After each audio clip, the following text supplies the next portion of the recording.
Essentially, what turnkey real estate means in the investment world is they're properties that are purposefully bought, rehabbed, and made rent ready for investors to buy.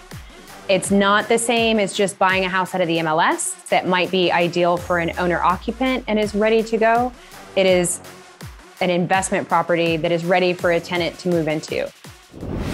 This is The Fighting Entrepreneur, the podcast dedicated to entrepreneurs looking to change the world. Learn how to start, build, and scale a business in today's highly competitive business environment. Here's your host, The Fighting Entrepreneur, Anik Singal.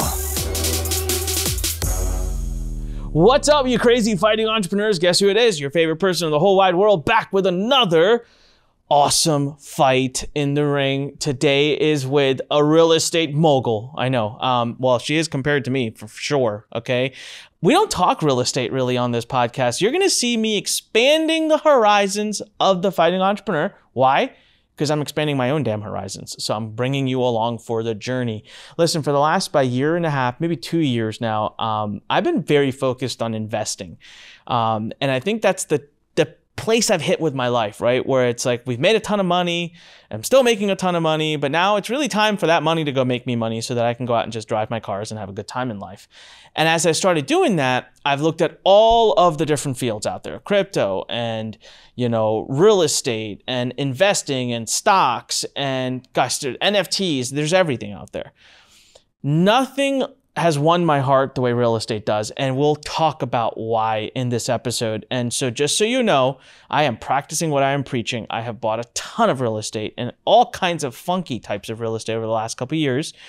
And the reason I don't talk about that on this episode is because a lot of what I'm buying right now is so custom fit for me, my tax strategy, and my family, and just how I'm working my whole strategy. It's completely not fitting for most people. However, there is always a type of real estate that is fitting for people. So today, I've got with us a guest, and we're going to talk about how she's helped her clients now generate $100,000 a month in passive income with something called turnkey real estate. Now, this is a term that I never understood what it meant. And the day I got introduced to it, I feel like I'm surrounded by it now. Turnkey residential real estate. So we're going to ask her what that is. And I'll tell you right now, every one of you that's listening could participate and actually start buying real estate if you want from her. I know she lists some all the time. And so it's going to be a really fun episode. We're talking to Devon Johnson today. She's sold and bought and been a part of over $100 million in real estate transactions in the last 10 years. She's been an investor. She's had a property management company. She's been a realtor. And now she's currently helping people buy turnkey real estate. She's helping people build passive income. She's done $18 million in sales in the last 1 year alone. So she knows something. That's all I could tell you. She knows something you can learn from her. So it's going to be a really fun episode. Make sure you're ready to take notes. And hey, if you're on YouTube right now, smash that subscribe button, like, thumbs up, leave a comment. And if you're listening to us on any other podcast, you can find us at anikpodcast.com, all the various platforms. Make sure you subscribe. So with that said, Devon, thanks so much for being here. It is an honor to have you on this episode. And personally, I've been following your journey now. I think we spoke about 6, 7, 8 months ago. And any day now, I'm going to jump in. And this is interesting. I want to start right by asking you a question. And that is, what the heck is turnkey real estate? I know everyone's thinking that right now. It's a great question. And, I had been a real estate professional for probably 6 years before I knew really what it was. I had never heard of a turnkey model. Essentially, what turnkey real estate means in the investment world is they're properties that are purposefully bought, rehabbed, and made rent ready for investors to buy. It's not the same as just buying a house out of the MLS that might be ideal for an owner occupant and is ready to go. It is an investment property that is ready for a tenant to move into. There's a couple different business models out there for turnkey providers. Some turnkey providers do the whole thing soup to nuts. They find the deals, do the rehabs, put the tenants in place, and they do the ongoing management. There are some companies that try to position themselves as turnkey companies, and they're really more brokers that are finding deals and trying to connect those with investors. So to me, true turnkey model is a company that's basically providing a product that is ready to go for an investor who's not willing to do a rehab, which is, probably a lot of folks in your audience. Yeah. That's me too. I don't want to. You're busy. You have multiple businesses that you're running, or, even high income earning W-2s like doctors. Most of those guys, ER surgeons, they do not have time to be running around trying to manage a rehab. Or if you live in a market where the numbers don't make sense for investment property and you want to buy rental property, long-term rental property, say you live in Denver, but you really want to invest in Cleveland, Ohio, or Birmingham, Alabama. Like, how can you do that from a distance safely? The answer, in my opinion, is to find a solid turnkey provider that can basically give you a product that's good to go. So it's interesting. You mentioned, a couple of things that right out the gate hit me. So for example, Maryland, I live in Maryland. I can get about a 1.5% annual return on my money if I want to buy property and rent. It's like the worst market to do that in. So we're looking obviously to buy in other markets. The second thing that's hilarious that you mentioned, so my wife is a real estate professional. It's part of our tax planning strategy. She's a realtor, she's a real estate professional. And in real estate professional status, you need to accrue hours of actively managing and doing real estate. So one of the houses we walked in, this is a funny story, but a couple of years ago, we walked into this house. This place was destroyed. It was beat up. There was actually a motorcycle parked in the family room inside this house. Like, that should start to give you an idea of what it looked like.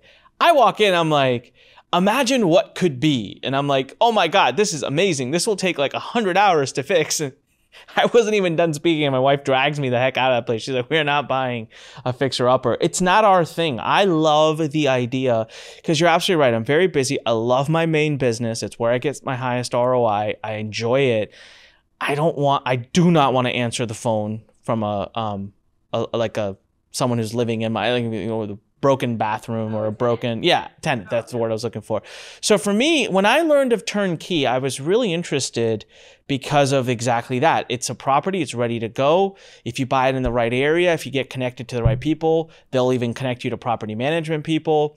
So a couple of quick spitfire questions, and then we'll get more into the strategy. Number one is, which of the two are you? Do you guys do property management too? Like, can someone come to you and buy and then just forget? Or do you get the houses ready to go and then it's up to the client to take it from there? We have property management partners in the markets that we're active in. Something that's really different about the company that I'm with versus a lot of turnkey providers that I find is there's a lot of companies that are turnkey providers. Their primary objective is to flip as many properties as possible. We are a little bit different. We're primarily a portfolio builder. So we're looking in a couple markets for deals that make amazing rental properties. The majority of the ones that we buy in rehab, we actually hold on to. And then some we sell as turnkeys. And we have property management relationships set up in those markets. So we're providing basically a white glove service. Property management is not in-house, but it's because we're doing it for ourselves. I'm not going to throw anybody under the bus, but there's a lot of companies out there that their main objective, their whole business model is just to flip as many houses as possible. And we're a little bit different because our main objective is to build our own portfolio, and we only sell some as turnkeys. But we do have from beginning to end service available. I think it's really difficult for an investor if say you hire a real estate agent in a market. Like, I live in Denver. I want to buy something in, Cleveland. So I start Googling, I look for an agent in Cleveland.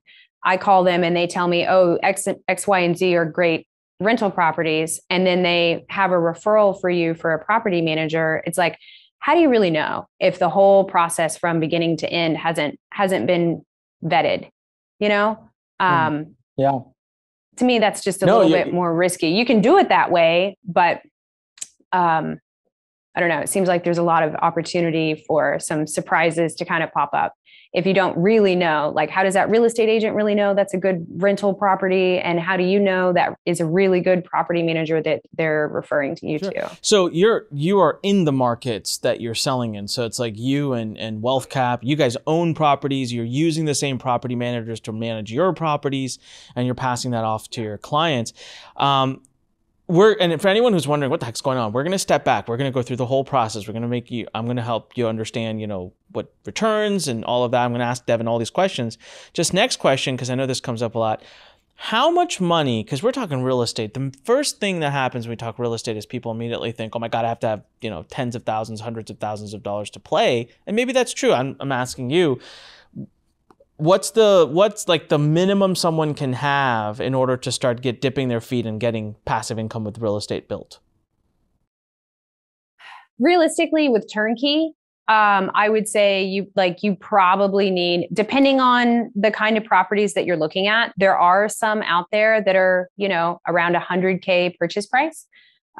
We focus more on like 170 to 300. So realistically, like you need probably 30, 40K in order to get a loan with a 20% down payment. Could you use hard money, 100% financing with a long-term strategy? In theory, yes. Would most people recommend it? No. Yeah. Too risky. So for everyone listening, I'm going to spend the next 5 minutes asking questions that are very relevant to those who are just getting started, right? So for example, right now, if you don't have $30,000 or $40,000, that doesn't mean this isn't right for you. Just pay attention and listen. Maybe that gives you a marker to move towards and save up to. The last half of this episode, I'm going to be very selfish. I'm going to use it for my own questions. I have questions for Devon that are relevant to my financial status. And so at least you guys will get a chance to hear both sides. So Devon, let's just step back for, one more quick question, and then we can step back and look at the model. What is a good return? So let's say, here we go. I've got 40 grand. I'm buying a house. 40 grand would mean the house is, God, I suck at math, 200,000. So I'm buying a $200,000 house, turnkey. I'm going through you. I'm putting $40,000 down. What is a good return for me to be aiming for? There's a couple ways to look at that metric. So one of the easiest is cash on cash return. If I'm going to put 40K into it, what is my return on that cash invested? For turnkey, I would say north of 10% is amazing. The industry standard is really around 6 to 7%. And that can be pretty market dependent, like where you are, you're not going to get, sorry to laugh, but you're not going to get 10% cash on cash there, most likely. I told you I get like 2%. Yeah, here. Ain't going to happen. So cash on cash is one thing to look at. Every investor is different. So cash on cash is one. Cash flow is another thing that's super important to look at. Some investors get really hung up on the percentage return. Like, I only want 15, 18, 20% cash on cash. Okay. Well, you can buy a house that's say 95K that's rented out for $850 a month. That's going to be about an 18% cash on cash return. However, it's probably only going to cash flow about $125 a month after mortgage, taxes, insurance, and all of that. Or you purchase a property that's say 175K. Your rent is $1,450. Your cash on cash return is probably closer to like 12%, but your cash flow dollars is going to be like $412, $430 a month. And I can only rattle those numbers off because I do this number crunching all the time. Like, I just put some of these examples together. Okay, so cash on cash, everybody, is this. If you put $40,000 out of your pocket down, you bought a $200,000 house, you're 80% leveraged. So the tenant is paying you rent though on a $200,000 house, not on a $40,000 house. So when she says cash on cash, you're getting the benefit of the fact that your rent is being calculated off of a $200,000 property, and then however being divided by 40,000 because that's the only money that you put out of your pocket. So your cash on cash return is going to be higher. And cash flow is she's simply referring to the amount of money, the hard money, no percentages, just the actual cash being put in your pocket at the end of month. That's net after all the costs, right? Because you got to pay the loan back, you got to pay taxes, and you got to pay for repairs and stuff like that. Okay, so now I'm ready to take a step back. let's say we've got someone who's completely new, Devon. Someone just called you and they're like, hey, Devon, so I heard you help people make money. You know, how do you do it? I'm sure you've got like a spiel you give, right? That kind of, that just kind of gives everyone a high level overview of this strategy. Give us that spiel, because I've heard it. By the way, the reason I know it, because I've heard it. I've heard Devon give it. It's awesome, and it really does describe everything in detail. So please take it away. What is this model? Yeah, so I'll give you a super condensed version. What we do is basically we've identified a couple main markets where the numbers really work for rental properties. Those are areas where you can get north of a 10% cash on cash return, or another way it's sometimes measured is a cap rate, like 6.5 or better is essentially what we're looking for. So in these markets, anytime we come across a deal that meets our criteria, if it meets our buy box, and this is also the buy box for what we want to hold in our own portfolio, and we're doing, 25, 30 of these deals a month. Anytime we come across a deal that fits our criteria, essentially we're going to go ahead and buy it. The first thing we're looking at are, can the investor, whether that was you or us, get that 10% cash on cash or better? The next thing we're going to look at is this an area we really want to invest? Is this a neighborhood we want to build in? So we're not really, buying in a lot of your A plus type neighborhoods. Those are like your gated communities and HOAs. More often than not, with those added expenses, that's where you're going to get those 1% and 2% returns, where it's just, you're not going to have enough cash coming in to offset variable expenses in those kinds of neighborhoods more often than not.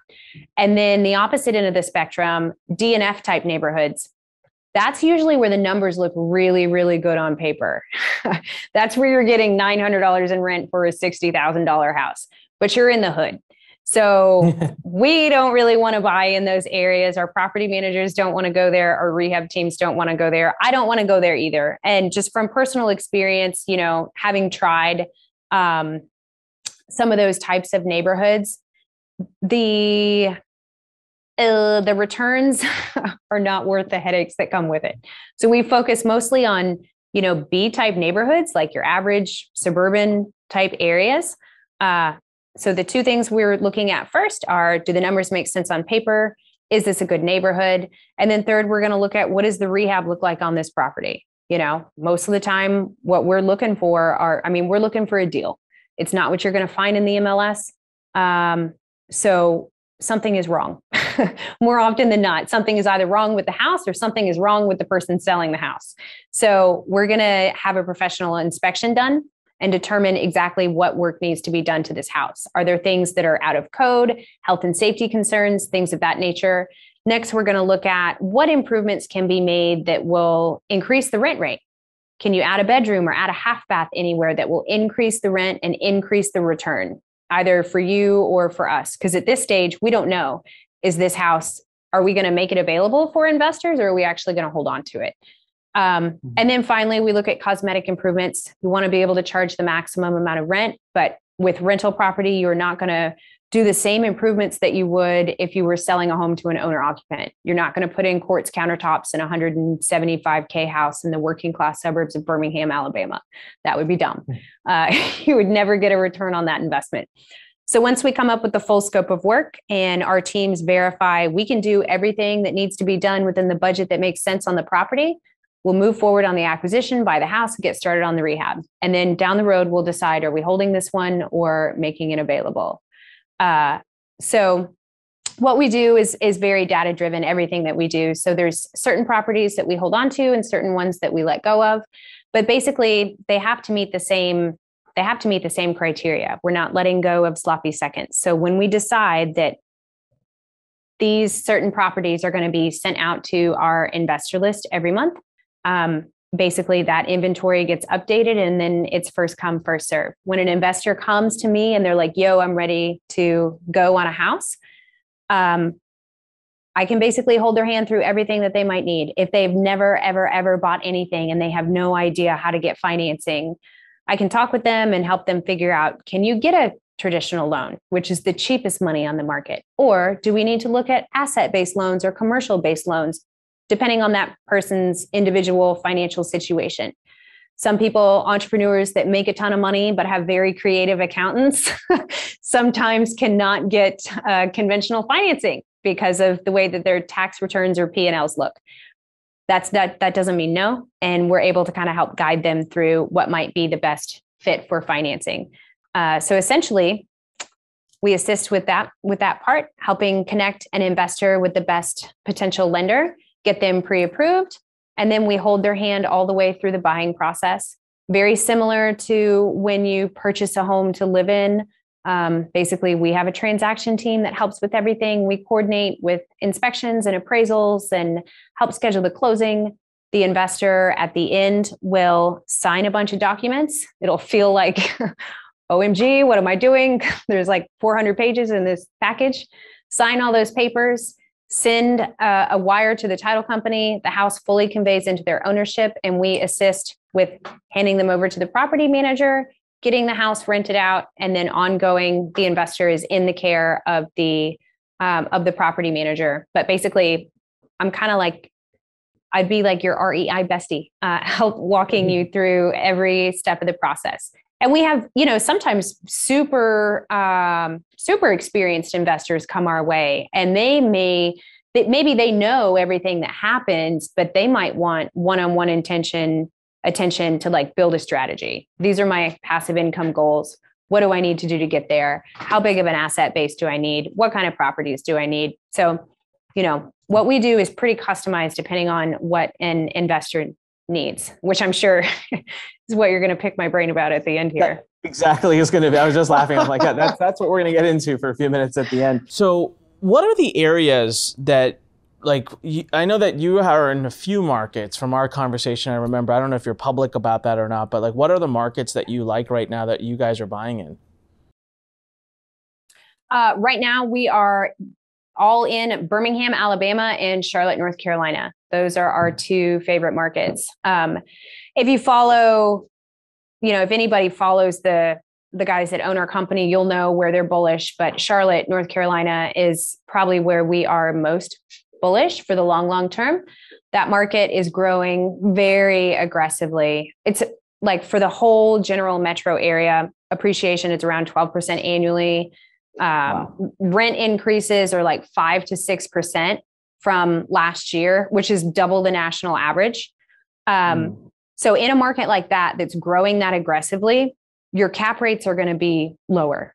We're seeing a lot closer to like 6.5 there, or cash on cash return is basically our floor is 10% for what we do. National, the kind of industry standard, I would say for turnkey is around maybe 6-7% cash on cash, where 10 is our floor. So in a market like Charlotte, getting 10% cash on cash is like hitting the lotto. You take it and run as aggressively as it's growing. Birmingham is a different market. You tend to get a higher cash return in that area, but it's not growing as aggressively. The appreciation is like 4.5 or 5% annually. So what we do, what a lot of our investors do, is they have some acquisitions that are based more on the cash advantage for the more immediate benefit. You've got higher cash on cash return, higher cash flow coming from properties in a cash driven market. And then other properties in the portfolio that are in a market like Charlotte, for example, where there's still cash flowing. The asset has to pay for itself for it to make sense. But the long-term benefit like greatly outweighs the immediate cash return. And those properties, given 5-10 years to appreciate, will have a ton of equity that can then be leveraged to make additional acquisitions without taking cash out of your pocket. And that's how a person's real estate portfolio can really start to grow exponentially, because you're not taking cash out of your pocket anymore, and you're multiplying how much you can acquire by leveraging the equity that tenant has paid for you for the last 5-10 years. So for anyone who's listening right now, listen to that last bit again. There is wealth in that. When she spoke about leverage and it cued me to talk to you about why, why I said something earlier, and that was I've reviewed all the different kinds of investment strategies out there, and I have, and I'm doing a lot. Crypto for me is just like, I just do it because it's fun and I don't know what the hell's going on. And I've put enough in there that if tomorrow it was completely wiped out, I'd get up and be all right. But I'm certainly not going to build my wealth plan on crypto. And there are people I know who are. They're full blown in. And you know what? If crypto takes off the way they're saying, it's going to be a great thing. I've reached a point in my life where I'm like, I'm already living the life of my dreams, so I'm just trying to sustain that. Like I don't need. So I'm all about being protected and safe. So a lot of right now, because if you go to anyone in the NFT world and you're like 6 to 8% a year return, they'll look at you and they'll be like, I made that in like the last 15 minutes. Like, this is ridiculous. So let me explain why I still, after having studied all those classes of investment, why I still say real estate is my favorite. Number one, and I wrote down a bunch of reasons. I actually have 6 reasons here, everyone, and I want you to understand these. Number one is taxes. It is the only of all the classes of investment I mentioned where there's a tax benefit to it. So for me, I can partner with the government and actually have the government pay for a big chunk of my real estate acquisitions. And so that's about as far I'm going to go into this because I'm going to turn into a whole tax episode and we can do that. But there's just my accountant, my CPA, I remember this conversation with him 6-7 years ago when I was writing a big check. And he looked at me and he's like, we get rid of this. And I remember telling him, and he was like, we need to start buying real estate. And I laughed at him. I was like, I don't want a real estate. Years later, it finally clicked and I went back to him. I'm like, what the heck? How much, why didn't you tell me this earlier? And he's like, I tried to. So tax optimization around real estate is huge. And it alone can be the reason to become wealthy. Number 2, appreciation. Devon mentioned that, right? So real estate appreciates. Yeah, it doesn't go up a gajillion % a year, but it consistently chugs along. And 3 was leverage. Leverage is huge. I can go buy a property and a bank will pay for 80% of it. And right now, interest rate is stupid cheap. And then the tenant pays me a lot more than what I'm paying to the bank. It just seems unfair. Having said that, yes, to leverage, you have to have good financials. You have to have your shit together, and so I get that. That's a little tool for the wealthy, but you can get there slowly. Number 4, I put as lendability. It's kind of the same thing as leverage, but I'm talking about lendability in a different way. And Devon mentioned that lending out your equity. Right? So being able to, if your house is appreciated over 5 years, you can take that net appreciation and lend it out and go use that as a down payment on another house. I think Dave Ramsey just rolled like 3 times in his bed right now. Like, Dave, sorry, this isn't an episode for you to be listening to. Yeah. Dave, this isn't for you, my friend. And if anyone's followed me on Facebook, I have a big problem with Dave Ramsey. So it's secure, it's safe. To a degree. I just had this conversation with my wife last night where we were talking about wanting to buy this property. And I was sitting kind of thinking about it. I'm like, but this, is it high? Is it low? This. And she just goes, whatever. What's the worst that can happen? It's real estate. Maybe we'll lose a little bit. Maybe we don't. Maybe we just hold it longer until the market recovers. And I was like, wow, you really can't talk like that about other classes of investment. Like, that's really a real estate thing. And last but not least was cash flow. So that's a perfect segue to the topic I want to talk to you about. So Devon, cash flow, for anyone that understands, how would you like to be able to have an income that just comes to you at the end of every month and you don't have to do a damn thing for it, right? And that is been for me over the last year and a half. It's the best money, man. There's no other kind of income that I saw. Taylor recently, he posted something. He's like, passive income is the best kind of income. And I'm like, amen to that. Like, it is the best, because especially when you have property management companies, so you're not even the one calling the tenant that's like, hey, pay me. They take care of that. And if you build enough of that, so if you're currently working and you're making $10,000 a month on your job, that's a lot of money. That's not like, you're not going to get that easily. Well, in real estate, it's only a few properties. I mean, and you could actually replace that. So those are my top 6 reasons why real estate it checks off every box. Now, cash flow income lends itself into what I wanted to talk to you about, Devon. When we spoke, the only reason I've not acquired a property yet is that I'm out there acquiring commercial properties right now that are much more expensive, because my goal is $100,000 a month in passive income. And I'm working very hard towards that. What scares me about residential properties is the volume that you have to purchase in order to get there. And then with volume, I find always comes some form of complication. Even if you have property management companies, you're still collecting rent, you have to track it, you have to report it, accounting and blah, blah. What am I missing? And this is a question I'm going to ask Taylor as well, because Taylor's coming on, he's going to be on a podcast soon. And he's gung-ho about this, obviously. for me, I look at residential and I'm like, ugh. And that's a me thing. Again, if you're watching, it might be perfect for you. But for me, I get a little scared about building to my 100,000 a month, $500 a time at a time. And I'm talking net, by the way, everyone. So talk to me. What am I missing? Or maybe I should be buying bigger houses, more expensive houses. What is the advice that you give to Taylor on this topic? Yeah, that's a great question. And I think a well-balanced portfolio is really important. Some things to think about with residential, whether it's single family or small multis, like 2, 3, and 4 units, that average house in the average neighborhood, in the average price point, those assets are so easy to liquidate if and when you ever need to. Versus when you've got large commercial property, if the poo were to hit the fan at any point and you needed to liquidate, there's just fewer buyers that are going to be looking for those types of buildings. So the safety is one thing to keep in mind.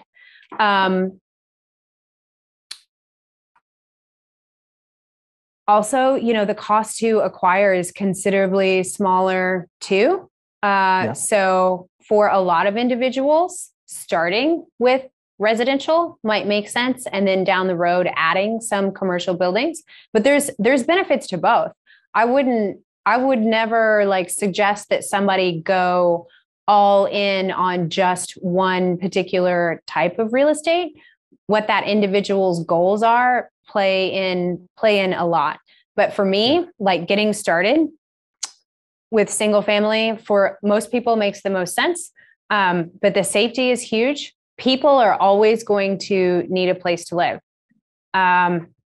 You're generally, you're not going to have a ton of trouble getting a house rented out. If you buy right, if you buy a shack in the middle of nowhere, thinking that you're going to rent it out and it's 500 miles from any kind of, city, then that was a dumb purchase. But sometimes large commercial buildings have vacancies for years and years and years.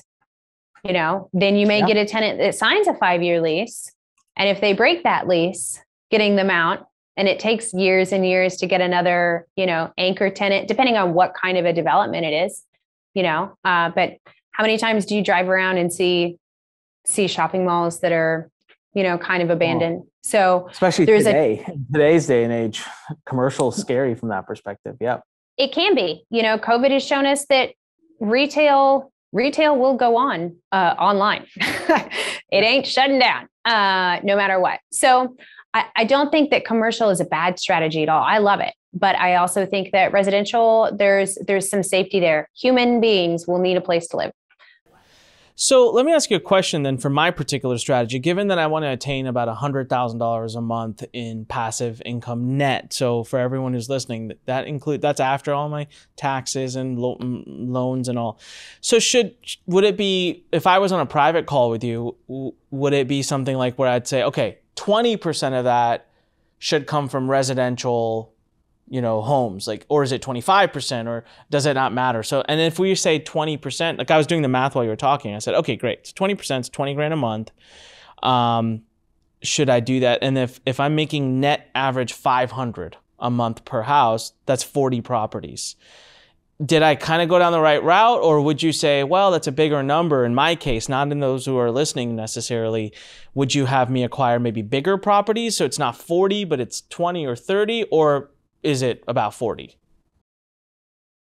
Yeah, it's going to depend on the properties. So I just put one under contract yesterday. I think it was yesterday that it was 2 single family homes on one parcel. So it's basically one, almost like a duplex, but they're actually 2 single families on one parcel. And including leverage, that property is going to cash flow, I think $800 a month, but the purchase price is larger. So for somebody like you, it might make more sense to focus on maybe the purchase price is, maybe they're higher end single families, or you look at some of these, more expensive duplexes, or, some properties. I had one a couple weeks ago, purchase price was $300 and the rent was $2,300. So including leverage, cash flow on that is going to be significantly more than 175K rented at 1,400. No, okay. That makes perfect sense. And then let's say I do need to get 30 or 40 properties in residential, the other limiting factor, and I'm wondering how you get around this. By the way, if you guys are listening right now, absolutely, I'm going to the upteenth level here, so enjoy it. But 40, I can't finance 40, right? So let's talk about that, because what my understanding is with the traditional bank, once I hit like 9 or 10 properties, I can't get any more loans on residential properties. I've always felt that's silly and stupid. I've never really picked further, but yeah, talk to me about that. Where would I go then to get past that? And that's a great question. So it's a Fannie Freddie regulation. Your Fannie Freddie, easy for me to say, Fannie Freddie mortgages. Those are like your average, the typical mortgage that you can get from any bank on any house. You are only allowed to have 10 of those total. Now, there's a couple ways that you can get yourself 20 if you happen to be married and you buy 10 properties under one spouse and 10 properties under the other spouse's income.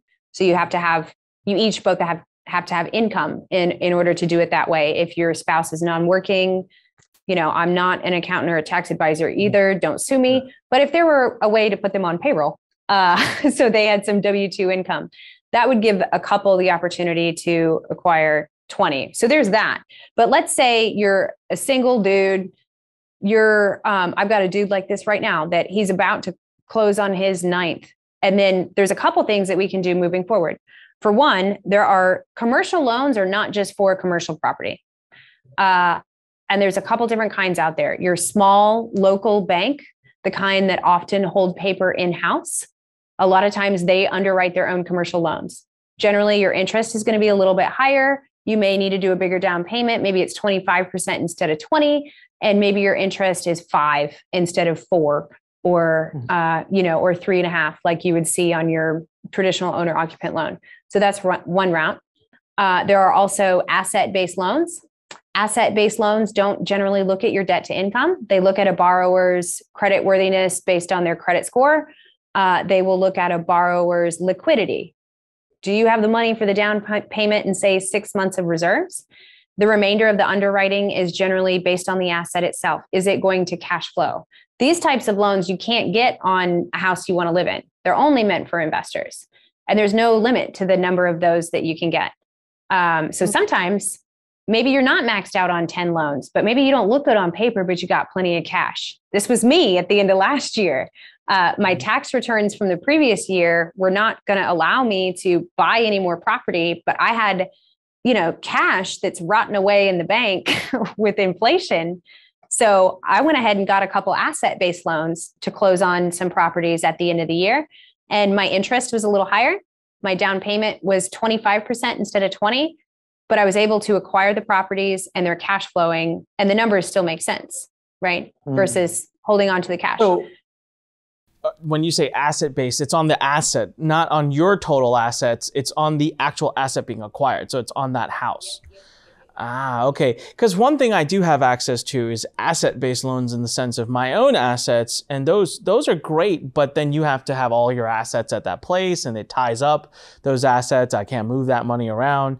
So that's been like, I use it as short-term stuff. Like, okay, I need to dive into a property really quickly, but bank's going to take 3 months. So I use that as a temporary loan. But I did not know, and so this is interesting, I did not know that there's asset-backed loans for residential. I was actually specifically told by multiple bankers that doesn't exist, which is why I like commercial, right? I like commercial because there is, on most commercial properties, you can get asset-backed loans for the property itself. So really cool. Well, if that's the case, then yeah, I definitely want to grab. Here's the opportunity. Like a lot of your average bankers, your average mortgage lenders, your average real estate agents, they only know their one thing. Yeah. Most real estate agents don't know really how to help investors get creative financing. They don't. Yeah. And your average banker, like they don't know about the kinds of loans that they don't do. No, it's very true. They don't know what's out there. So here's what we're going to do, Devon. I'm going to commit to rescheduling another call with you, and we're going to go deeper and actually build the strategy side. Because quite frankly, I didn't actually know that you offer that. Now, you ended up revealing that on this podcast. So I'm going to use that service of yours because I do have a plan, and I'm cool. I like residential property. I just haven't been able to dive in. And then I went down the apartment investing track, which was awesome. It's been good to me. But those seminars are built off of getting everyone to hate residential investment. So you go there and you get brainwashed against it. Now that I've done a lot of real estate, I'm coming out and I agree with you. I'm starting to see that there's like benefits. And what I have found is there's great reasons to own all classes, but you better be tied to someone who knows that class and trust them. Like the kind of commercial we're buying right now, we're doing it through people we trust, who know that business. And when they look at us and wink an eye and say, that's the one, we know, okay, go ahead and move forward. So great stuff. One of the things we've not been able to cover at all this episode, and I want to, is how can people follow you, learn more about what you're doing, you know, maybe even buy properties from you? Please drop URLs and everything. Totally. There is one more way to get past the 10 loans too, which I hadn't told you about, but there's portfolio loans. So let's say somebody buys 10 properties and they want to start buying some more, but they've maxed out those 10 Fannie Freddie loans. Those 10 loans could then be refinanced into a portfolio loan, where essentially you're putting all 10 of those properties on one larger loan. If you wait a little while and you've got some equity, you might even be able to pull some cash out when you do this type of refinance. And then you open yourself back up to do 10 more traditional loans. So there's like so many ways to go about that. So if you need to learn more about any of that, or, just want to kind of go over the process of what we do at Wealth Cap and how I might be able to help you, there's a few different ways. We have a podcast. It's called Real Estate Portfolio Builders. You can find it on Apple Podcast. Join the Real Estate Portfolio Builders group. If you want to get right on the phone with me and, see if we can help figure out a strategy for you, whether it makes sense to work with us, or, if it doesn't make sense, I can probably point you in the right direction. wealthcapholdings.com/waitlist will take you right to my calendar, and we'll do a one-on-one. If I can't help you, I probably know somebody who can, whatever your strategy might be. That's awesome. That's a really, really awesome offer. I think you're the first person ever to dare offer that on this podcast. So everyone, please, yeah, like an actual call. So this is my request to those who are listening. Her time is worth a lot, and so let's be respectful of it. If you are in a position that you are ready to make acquisitions, absolutely, by all means. I will tell you, I am on their list. I get weekly, it's really cool. And a lot of it is done. And I have made residential investments, and they're great. We have property managers that are managing them. And it's been very low. It's been very low key in the sense of we haven't had to do much, and the returns are there. For me, I'm going to be doing a lot more of this. So as you guys are listening to this podcast over the next year, you're going to start seeing a theme in Anik's life, which is going to be passive, so that I have more time to go do fun stuff. But Devon, it's been amazing. Thank you so much for being here, and for everyone who's listening. Yeah, thank you. We'll have you back for sure. Make sure you leave a comment, click subscribe, do all that fun stuff, guys, so that we can get this episode out to more people. And if you make sure you follow Devon and her work, listen to their podcast. And as I always say, when life pushes you, stand straight, smile, push it the heck back. AnikPodcast.com for more binge listening. Lurn.com, LURN.com to be a part of the entrepreneurial revolution. I'll see you guys on the next episode. Thanks so much. Talk to you later.